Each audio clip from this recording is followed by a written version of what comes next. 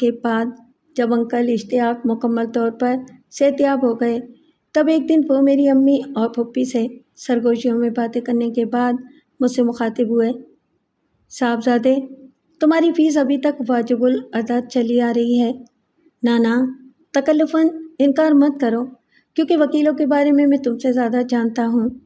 مشہور ہے کہ ایک وکیل کی تصویر محض اس وجہ سے غلط قرار دے دی گئی کہ حضور نے تصویر میں وکیل کے ہاتھ اس کی جیبوں میں دکھائے تھے، جبکہ وہ عموماً دوسروں کی جیب میں ہوتے ہیں۔ اس لیے میں تمہیں فیس تو لازماً ادا کروں گا، پوچھنا صرف یہ ہے کہ سادہ چیک چاہیے یا رنگین؟ آپ کو اتنا ہی اصرار ہے تو چلیے رنگین دے دیجیے، میں نے سعادت مندی سے جواب دیا، اور انہوں نے باقاعدہ ایک تقریب منعقد کر کے دے بھی دیا۔ یہ تو گھر پہنچنے کے بعد پتہ چلا کہ وہ چیک نہیں ہنڈی تھی۔ خدا نے اس کمبخت سیاہ پوش سے کس گھڑی میں منہ سے بات نکلوائی تھی کہ فوراً قبول ہوئی۔ 1 سیر کو 1.25 سیر مل گیا۔ گرامر کے اعتبار سے جملہ غلط معلوم ہو رہا ہو تو یوں کہہ لیں کہ مل گئی، گویا کہ شہناز، میں اسے 1.25 سیر ہی کہوں گا۔